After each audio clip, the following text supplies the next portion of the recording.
My dear students, এখন এই ভিডিওতে আমি আলোচনা করে দেখাবো যে অনেকগুলো ইংরেজি বাক্য, দ্যাট মিনস নেগেটিভ বাক্য, সেগুলো থেকে যদি তোমাদেরকে বলা হয় যে কোনটা কন্টেন্টস রয়েছে আইডেন্টিফাই করো, তাহলে কিভাবে সহজ পদ্ধতিতে সেই বাক্যগুলোকে আইডেন্টিফাই করবে সে বিষয়টা আমি আজকে তুলে ধরছি।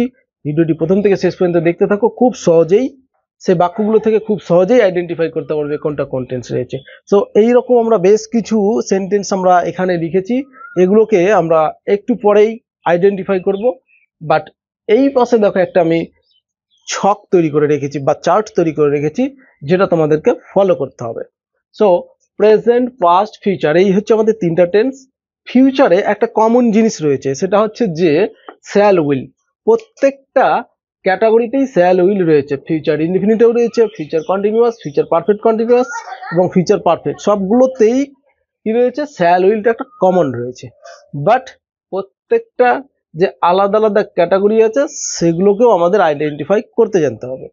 সো আমরা প্রেজেন্ট থেকে শুরু করে ফেলি। প্রেজেন্ট ইনডিফিনিটে আমরা সাধারণত সাবজেক্টের পরেই কি পাবো, ডু অথবা ডাজ, তারপরে নট। সাবজেক্ট ডু নট অথবা ডাজ নট, তারপরে ভার্বের ফার্স্ট রূপ পাবো প্রেজেন্ট ইনডিফিনিটের নেগেটিভ সেন্টেন্সগুলোর ক্ষেত্রে। কন্টিনিউয়াস, প্রেজেন্ট কন্টিনিউয়াসে কি পাবো, সাবজেক্টের পরেই হয় অ্যাম, না হয় ইজ, না হয় আর, তারপরেই নট পাবো, তারপরে ভার্বের সঙ্গে আইএনজি পাবো। প্রেজেন্ট পারফেক্টে সাবজেক্টের পরে হ্যাজ অথবা হ্যাজ, তারপরে নট, তারপরে ভার্বের থার্ড ফর্ম পাবো। প্রেজেন্ট পারফেক্ট কন্টিনিউয়াসের ক্ষেত্রে প্রথমে সাবজেক্ট, তারপরে হ্যাভ অথবা হ্যাজ, তারপরে নট, তারপরে বিন, তারপরে ভার্বের সাথে আইএনজি পাবো। তো এইটুকুটা জিনিস যদি আমরা মনে রাখতে পারি, হ্যাভ, হ্যাজ, নট, বিন, ভার্বের সাথে আইএনজি, তাহলে সেটা প্রেজেন্ট পারফেক্ট কন্টিনিউয়াসের নেগেটিভ সেন্টেন্স। এইটুকুটা আমাদের মনে থাকবে। একই রকম ভাবে হ্যাভ, হ্যাজ, নট, ভার্বের থার্ড ফর্ম, এইটুকুটা মনে থাকলেই থেকে যাবে এটা পারফেক্ট টেন্স মানে প্রেজেন্টের।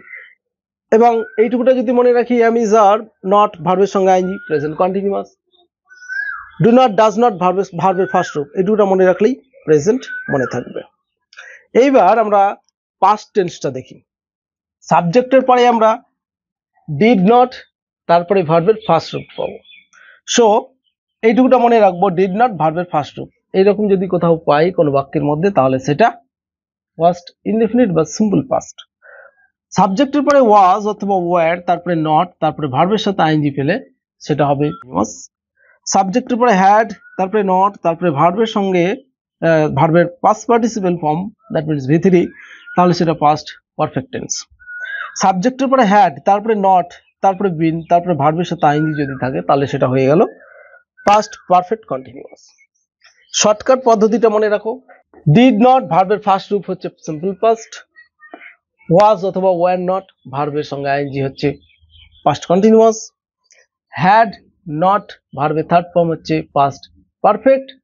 হ্যাড নট বিন, ভার্বের সাথে আইএনজি হচ্ছে পাস্ট পারফেক্ট কন্টিনিউয়াস। চলে আসো ফিউচারে। সাবজেক্টের পরে শ্যাল অথবা উইল, তারপরে নট, তারপরে ভার্বের ফার্স্ট রূপ হলে সেটা হয়ে গেল ফিউচার ইনডিফিনিট বা সিম্পল ফিউচার। সাবজেক্টের পরে শ্যাল, তারপরে উইল, তারপরে নট, তারপরে বি, তারপরে ভার্বের সঙ্গে আইএনজি যদি থাকে, তাহলে সেটা হবে ফিউচার কন্টিনিউয়াস। সাবজেক্টের পরে শ্যাল অথবা উইল, তারপরে নট, তারপরে হ্যাভ, তারপরে ভার্বের পাস্ট পার্টিসিপেল ফর্ম, মানে হচ্ছে ফিউচার পারফেক্ট টেন্স। সাবজেক্টের পরে শ্যাল অথবা উইল, তারপরে নট, তারপরে হ্যাভ, তারপরে বিন, তারপরে ভার্বের সাথে আইএনজি থাকলে ফিউচার পারফেক্ট কন্টিনিউয়াস টেন্স। তাহলে ফিউচারে একটা কমন ব্যাপার হচ্ছে যে শ্যাল উইল। তো শ্যাল উইলের পরে যদি নট থাকে, প্রত্যেকটার ক্ষেত্রেই নট থাকবে শ্যাল উইলের পরে, নেগেটিভের ক্ষেত্রে প্রত্যেকটার ক্ষেত্রে। দেখো এখানে শ্যাল উইলের পরে নট, শ্যাল উইলের পরে নট, শ্যাল উইলের পরে নট, শ্যাল উইলের পরে নট।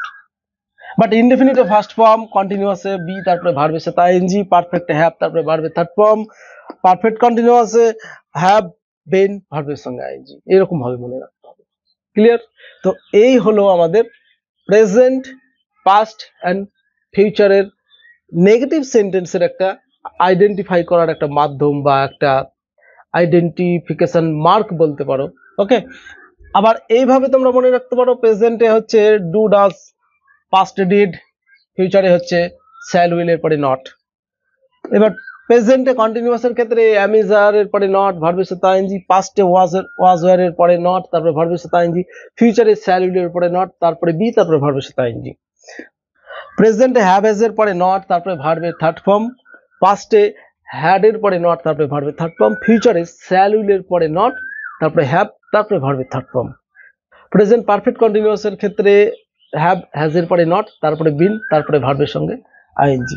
পাস্টের ক্ষেত্রে ওই হ্যাভ হ্যাজ এর পরিবর্তে ওটা হ্যাড, নট, বিন, ভার্বের সাথে আইএনজি। ফিউচারের ক্ষেত্রে শ্যাল উইল এর পরে নট, তারপরে হ্যাভ, বিন, ভার্বের সাথে আইএনজি। এ হলো সমগ্র টেন্স। এখন এখানে যে বাক্যগুলো দেওয়া হয়েছে সেগুলো থেকে টেন্স আইডেন্টিফাই করব কোনটা কোন টেন্সে রয়েছে। দেখো প্রথম বাক্যতে দেখতে পাচ্ছি যে আমরা হ্যাভ রয়েছে, তারপরে নট রয়েছে, তারপরে ভার্বের থার্ড ফর্ম।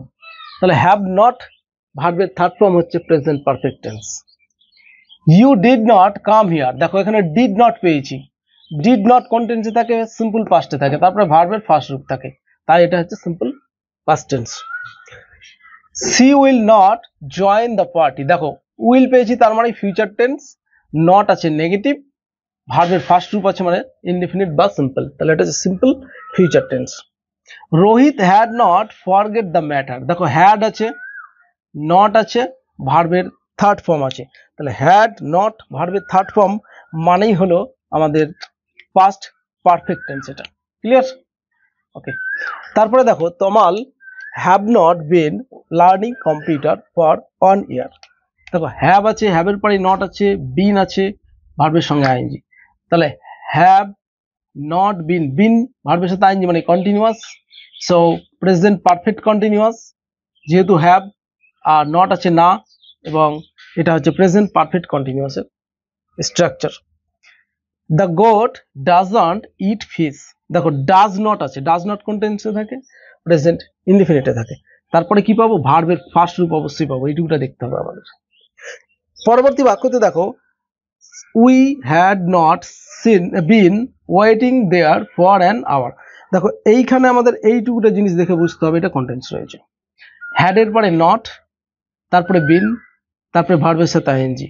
হ্যাড নট বিন ভার্বের সাথে আইএনজি মানে হচ্ছে পাস্ট পারফেক্ট কন্টিনিউয়াস। পরবর্তী বাক্য they will not have completed, দেখো উইল আছে তার মানে ফিউচার, নট নেগেটিভ, হ্যাভ ভার্বের পাস্ট পার্টিসিপল ফর্ম, তাহলে ফিউচার পারফেক্ট টেন্স, এটা ফিউচার পারফেক্ট টেন্স।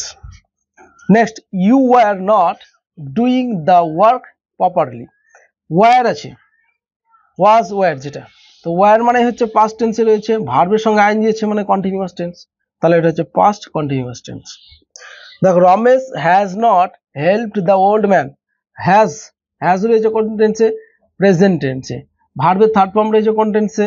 তাহলে হ্যাজ নট ভার্বের থার্ড ফর্ম রয়েছে প্রেজেন্ট পারফেক্ট টেন্সে, তাহলে এটা হচ্ছে প্রেজেন্ট পারফেক্ট টেন্স। শ্যাল রয়েছে, নট রয়েছে, বি রয়েছে, আর ভার্বের সঙ্গে আইএনজি রয়েছে, তার মানে হচ্ছে কি ফিউচার কন্টিনিউয়াস টেন্স। তারপরটা দেখো the train will not have been running for 2 days, এখানে দেখো উইল রয়েছে তার মানে ফিউচার টেন্স, নট রয়েছে negative, have been running, have been রয়েছে মানে হচ্ছে পারফেক্ট কন্টিনিউয়াস পারফেক্ট, আর আইএনজি রয়েছে মানে হচ্ছে কন্টিনিউয়াস, সো এটা হলো ফিউচার পারফেক্ট কন্টিনিউয়াস। তো এই হলো আমাদের 12টা এক্সাম্পল যেটা আমরা এক্ষুনি সলভ করলাম কোনটা কোন টেন্সে রয়েছে। আশা করি প্রত্যেকটাই বুঝতে পেরেছো কোনটা কোন টেন্সে রয়েছে। সো যদি বিষয়টি ভালো লাগে তাহলে অবশ্যই লাইক কমেন্ট শেয়ার করতে ভুলবে না, আর যদি কোনো অসুবিধা হয় তাহলে অবশ্যই ভিডিওটিতে কমেন্ট করে জানাবে। পরবর্তীতে আমরা অন্য একটি নতুন ভিডিও নিয়ে আলোচনা করব।